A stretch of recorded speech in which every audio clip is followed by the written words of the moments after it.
আচ্ছা, এই যে পলিফার্মেসি করা বা মাল্টি মেডিসিন প্রেসক্রিপশন করা, এর ট্রেন্ড কি বন্ধ হবে না? আমি বারবারই বলেছি সর্ষের মধ্যে ভূত। এই জিনিস চলতে থাকলে এখানে হোমিওপ্যাথি টিকবে কী করে? রোগ তো সারবে না, রোগ তো সারছে না। আরে সারছে না বলেই তো আমার কাছে আসছে, বা অন্য জায়গায় যাবে। আমার কাছে আসবে সব, এমন তো বাধ্যবাধকতা নেই, অন্য জায়গায় যাবে। রোগ না সারলে কি গার্জিয়ান বসে থাকবে নাকি? এই মেয়েটার রোগ যদি না সারে তাই বাবা মা কি বসে থাকবে? বসে থাকবেন? আপনি তো কোনো একটা ব্যবস্থা করবেন, মেয়েকে তো আর ফেলে দিতে পারবেন না। তো এটা তো ঘটনা, আমার কাছে আসছে বলে আমি দেখাতে পারছি। কিন্তু এই ট্রেন্ড যদি চলে পাশ করা ছেলেদের মধ্যেও, এই যে জয়ব্রত আমার স্টুডেন্ট, আমি খুব ভালোভাবে মনে করতে পারছি জয়ব্রত ভালো স্টুডেন্ট, এনআইসি ওকে আমি পড়িয়েছি, ওই এমডি করেছে। এরা পলিফার্মেসি মোহ ত্যাগ করতে পারছে না। হ্যাঁ, হয়তো বলবে স্যার ডাইরেক্ট আপনি বললেন। আরে না বললে তোমাদের চৈতন্য উদয় হবে না। তুমি কী করছো? এটা ক্যালকেরিয়া কাপ দিচ্ছ, তার সাথে একটা বায়োপ্লাজেন দিচ্ছ, তুমি ক্যালকেরিয়া ফস দিচ্ছ, তার সাথে আবার ইথেনিশিয়া দিচ্ছ। তো এই তোমাদের তো পড়িয়েছে, সোমেনদা পড়িয়েছে, সোমেন অধিকারী পড়িয়েছে। ক্যালকেরিয়া কাপ 200 দিচ্ছ, তার সাথে পালসিটেল দিচ্ছ। এ কী করছো জয়ব্রত? What is this? আবার 3 নম্বর 1, 2 দিয়ে সন্তুষ্ট হওনি, আবার তার সাথে ক্যালকেরিয়া ফস 6 দিচ্ছ। আর কেস্টিংয়ে 2-1 লাইন লিখছো।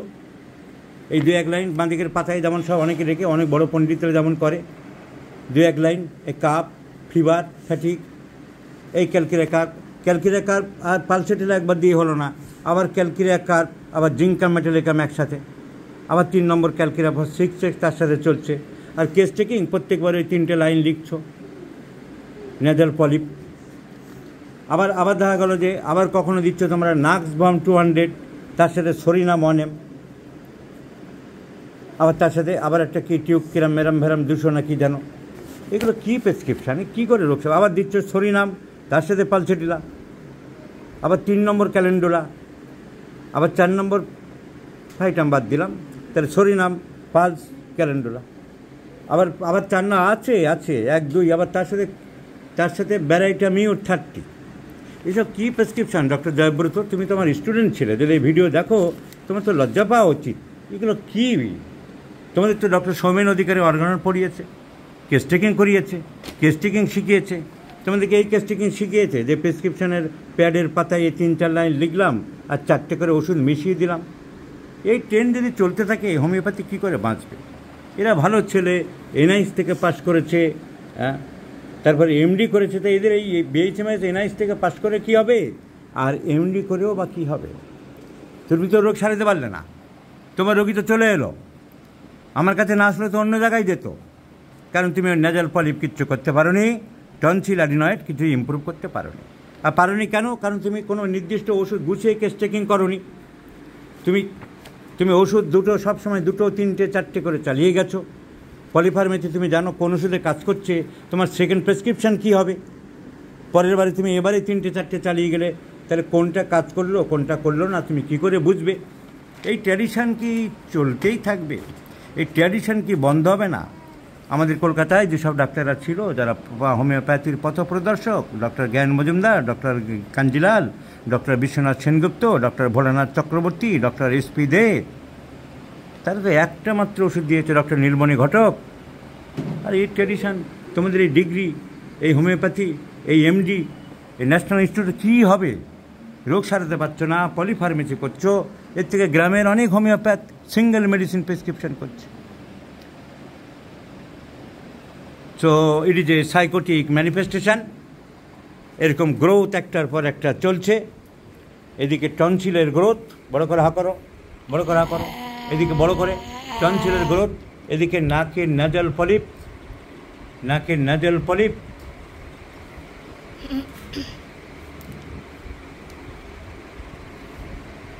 টসটা ধরো একটা,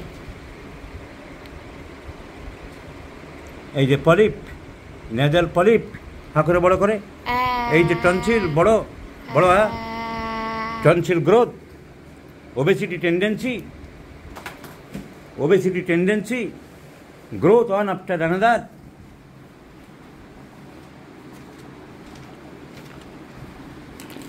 Patient is hot, শীত বেশি না গরম বেশি? তাহলে ক্যালকেরিয়া কার্প দিয়ে যাচ্ছে। সো সর্দি কাশি প্রায় লাগে, ওয়ার্ডস হেয়ার অ্যান্ড দেয়ার, এখানে ওখানে আঁচিল আছে বলেছেন, আঁচিল আছে, ফ্যামিলি হিস্ট্রিতে অ্যাজমা আছে, ভূতের ভয় আছে বলেছ, আছে fear of ghost. So medicine is deoxydental. Considering the miasmatic background, considering the presently having words, growth on after another, fear of ghost, ব্যারাটেকার দেওয়া যেতে পারে প্রথমে, তারপরে টিঅক্সিডেন্টালে দেওয়া যেতে পারে। কিন্তু ক্যালকেরা কার্বেট শুধু দেখতে হলে হবে না, আর কোনো সিমটমস নেই, no constipation, no desire for eggs, no perspiration, no chilliness, দুটো চারটে ওষুধ দেওয়ার প্রশ্নই ওঠে না। ক্যালকেরা কাপ সরিনাম is a chilly patient, this patient is hot. চিন্তা ভাবনার এত আমূল পরিবর্তন হলে কি করে রোগ সারবে, আর কি করে এরা হোমিওপ্যাথিক গুড ফিজিশিয়ান হবে, আর কি করে হোমিওপ্যাথিকে এই দেশে বাঁচিয়ে রাখতে পারবে, প্রশ্নটা থেকেই যায়। So let's prescribe Deoxydental in 50 millisecond scale of potencies with the direction thrice in a day, morning, noon and evening. Let's see the result, my friends.